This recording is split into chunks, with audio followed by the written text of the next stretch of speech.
al الحال.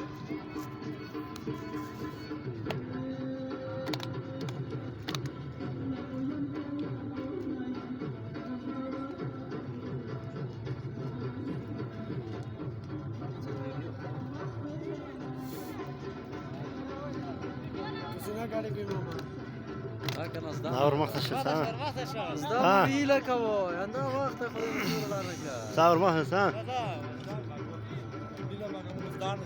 Ha.